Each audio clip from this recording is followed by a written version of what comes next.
స్థితి లయకారకులైన త్రిమూర్తులకు ఆ శక్తుల్ని అనుగ్రహించిన శక్తి జగజ్జనని. త్రిమూర్తుల్ని సైతం పసిపాపులుగా చేసి లాలించిన జగన్మాత ఎన్నో రూపాల్లో తన మహిమా విశేషాల్ని చాటుకుంటోంది. శిష్ట సాంప్రదాయంలో లలిత, కాళీ, రాజరాజేశ్వరి వంటి నామాలతో అమ్మవారిని అర్చిస్తే, జానపదులు అంకాళమ్మ, పోలేరమ్మ, నాంచారమ్మ వంటి పేర్లతో శక్తిని కొల్చుకుంటున్నారు. ఉత్తరాంధ్ర జానపదుల ఇలవేలుపు నూకాలమ్మ. నూకాలిచ్చే అమ్మగా అన్నపూర్ణాదేవికి జానపదుల రూపంగా నూకాలమ్మ ప్రసిద్ధురాలు. అనకాపల్లిలో నెలకొన్న నూకాంబికాదేవి ఆలయ విశేషాల్ని నేటి తీర్థయాత్రలో తిలకిద్దాం.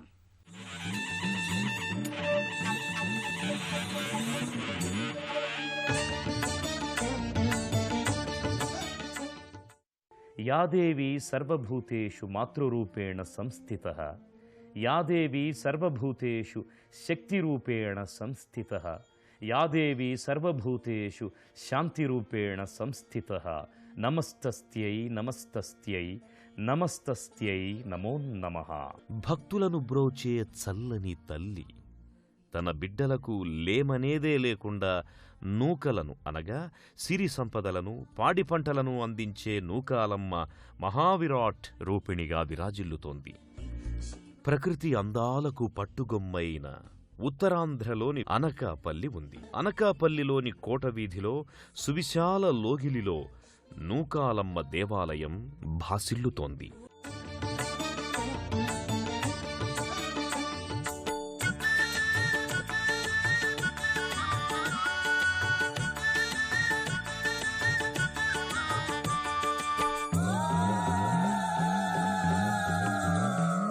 శివంకరీ జయంకరీ శుభంకరీ పాహి మాం, వశంకరీ హృదంతరీ కృపాకరీ రక్ష మాం.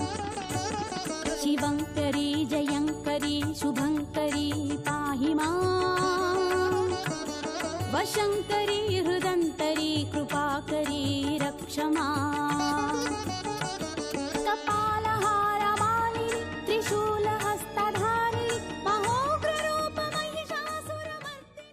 ప్రధాన ఆలయం ముంగిట రాజగోపురం పంచకలశయుక్తంగా నెలకొని ఉంది. పచ్చదనంతో పరిమళించే కొబ్బరి తోట నడుమ నూకాలమ్మ లోగిలి అలరారుతోంది. నూకాలమ్మ ఆలయం చుట్టూ ఉన్న ఈ నారికేళ వృక్షాలు ఒకప్పుడు మహర్షులుగా అమ్మవారిని ప్రత్యక్షంగా కొలిచారా అని అనిపిస్తుంది. ఆ భాగ్యం వల్లే ఇప్పుడు వృక్షాల రూపంలో అమ్మవారిని దగ్గరుండి సేవించుకుంటున్నాయేమో. నూకాలమ్మవారి ఆలయాన్ని 1953వ సంవత్సరంలో దేవాదాయ శాఖ చేపట్టింది. నూకాలమ్మ నెలకొని ఉన్న ఆలయ ముఖమంటపంపై మహిషాసురమర్దని స్వరూపాన్ని భక్తులు ముందుగా దర్శించుకుంటారు. ముఖమంటపంలో పలు స్తంభాకృతులు, అమ్మవారి వివిధ రూపాలు భాసిల్లుతున్నాయి. గర్భాలయంలో మహాసౌందర్య తేజోమయంగా ధీర ప్రసన్నమూర్తిగా నూకాలమ్మ విగ్రహం గోచరమవుతుంది. నానావిధ వర్ణమయంగా సజీవ కళ ఉట్టిపడే రీతిలో నూకాంబిక భాసిల్లుతోంది. చిన్మయ చిదానంద రూపిణిగా, ఆశ్రిత వరదాయినిగా అఖండమైన తేజస్సుతో అమ్మవారు దర్శనమిస్తుంది. చతుర్భుజిగా, చంద్ర సూర్యకళలు మేళవించిన దివ్య ధాత్రిగా నూకాలమ్మ తేజరిల్లుతోంది. రజతమయ ఆభరణాలతో అమ్మవారు చూడముచ్చటగా కాంతివంతమై ప్రకటితమవుతోంది. శివంకరీ జయంకరీ శుభంకరీ పాహి మాం, వశంకరీ హృదంతరీ కృపాకరీ రక్ష మాం.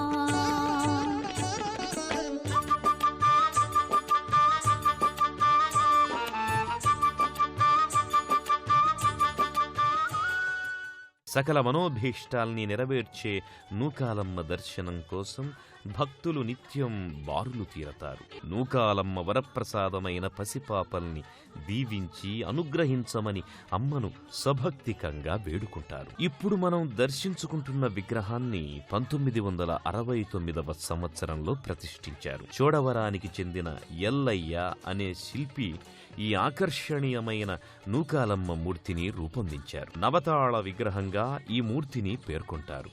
అంటే శిరస్సు నుండి పాదాల వరకు 9 భాగాలుగా ఈ విగ్రహాన్ని నిర్మించారు. అమ్మవారి ముఖం కొలత 14 అంగుళాలుంటుంది. మిగతా 8 భాగాలు 14 అంగుళాల ప్రమాణంలో ఉంటాయి. విగ్రహం మొత్తం కలిపి 126 అంగుళాల ప్రమాణంలో మహావైభవోపేతంగా ప్రకటితమవుతుంది. సకల సౌందర్యమయిగా సర్వాభరణాల శోభితయై కర్పూర నీరాజనపు వెలుగులో నూకాంబికాదేవి నయన మనోహరంగా భక్తులకు దర్శనమిస్తుంది. గ్రామ దేవతల సన్నిధిలో తప్పకుండా ఉండే మరో ఆరాధనీయ స్వరూపం పోతురాజు.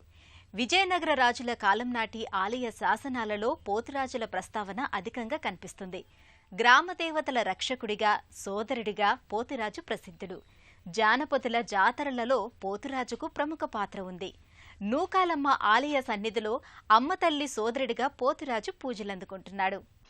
నూకాలమ్మ సోదరుడు పోతురాజుని కూడా భక్తులు సభక్తికంగా ప్రార్థిస్తారు. నూకాలమ్మ సన్నిధిలో ఓ పర్ణశాల కొయ్య స్తంభాకృతిలో పోతురాజు విలసిల్లుతున్నాడు. గ్రామదేవత నూకాలమ్మ గ్రామరక్షణ కోసం బయలుదేరినప్పుడు ఈ పోతలింగన్న పొలిమేర కాపలా కాస్తాడని ప్రతీతి. అంతేగాక ధనధాన్య పశు సంపదలకు కూడా రక్షణగా నిలిచి ఉంటాడు. మన రాష్ట్రంలోని అన్ని ప్రాంతాల జానపదుల శక్తి ఆరాధనా సంవిధానంలో పోతురాజును విశేషంగా కొలుస్తాం.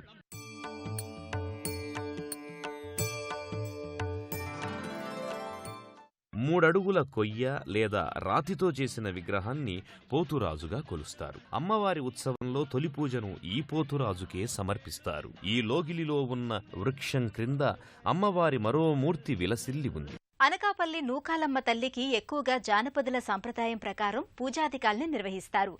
పూజ సందర్భంలో ప్రత్యేకమైన మంత్రాలంటూ ఏమీ ఉండవు. ఉదయకాల పూజను ఓంకార పూజగా వ్యవహరిస్తారు. పూజ సందర్భంలో సర్వరూపే సర్వేసే సర్వలోక నమస్తుతే నూకాంబిక నీకు నమస్తులు అంటూ స్తోత్రాన్ని పఠిస్తారు. పిలిచిన పలికే దైవంగా అనకాపల్లి నూకాలమ్మ ప్రసిద్ధురాలు.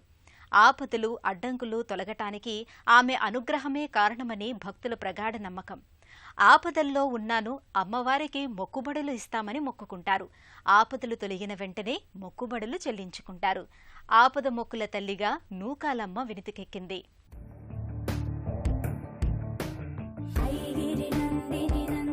విజయనగర రాజుల పరిపాలనా కాలంలో కాకతాంబికను నూకాలమ్మగా కొలిచారు. పంటలు సమృద్ధిగా పండడానికి అమ్మవారి కరుణే కారణమని విజయనగర రాజులు భావించేవారు.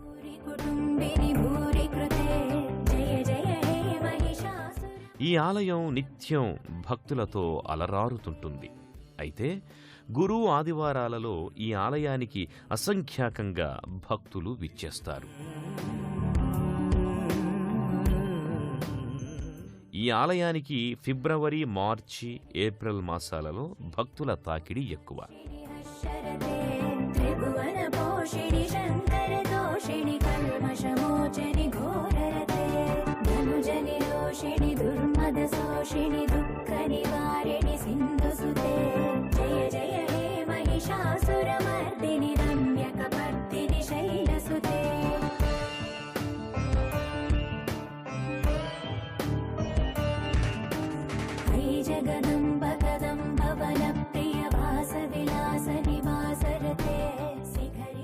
ఫాల్గుణమాస అమావాస్య నాడు అమ్మవారికి వార్షిక ఉత్సవాల్ని ఘనంగా నిర్వహిస్తారు.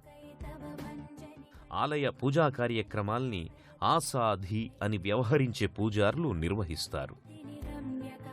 వీళ్లు గవర వర్గానికి చెందినవారై వంశపారంపర్యంగా అమ్మవారికి పూజాధికాల్ని జరుపుతారు.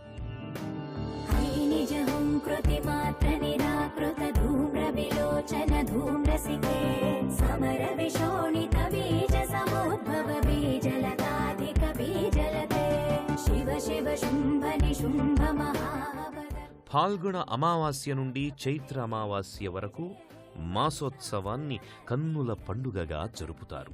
శక్తి ఆరాధనా పరంపరలో శిష్ట సంప్రదాయానికి, జానపదుల సంప్రదాయానికి ఎంతో తేడా ఉంటుంది. సహస్రనామాలు, అష్టోత్తర శతనామావళులతో, అభిషేకాలతో ఇక్కడ నిమిత్తం లేదు. కేవలం కుంకుమ పూజను నిర్వహిస్తారు. ఆ పూజలు కూడా పరిమిత స్తోత్రాలతో కొనసాగుతాయి. ఓ ప్రత్యేక మంటపంలో భక్తులు అమ్మవారి మూర్తికి కుంకుమ పూజల్ని నిర్వహించుకుంటారు.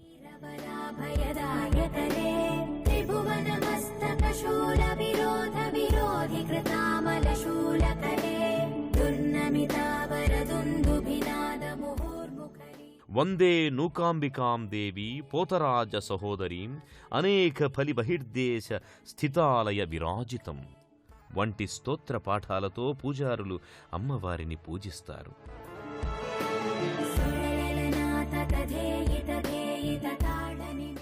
అనకాపల్లి మూకాంబిక ఆలయంలో సర్వే సర్వత్రా శక్తి ఆరాధనామయంగా గోచరమవుతుంది. అమ్మలగన్నయమ్మ అయిన ఆదిపరాశక్తి అంశావతారమే నూకాలమ్మ. అన్నపూర్ణాదేవికి జానపద స్వరూపమే నూకాంబిక. ఆ అమ్మ దయాసింధువు, ఆపద్బంధువు, చిచ్చక్తిగా, చిన్మయ రూపిణిగా, చిదానంద స్వరూపంతో తేజరిల్లే నూకాంబిక అనుగ్రహం మనపై సదా వర్ధిల్లాలని ఆశిద్దాం.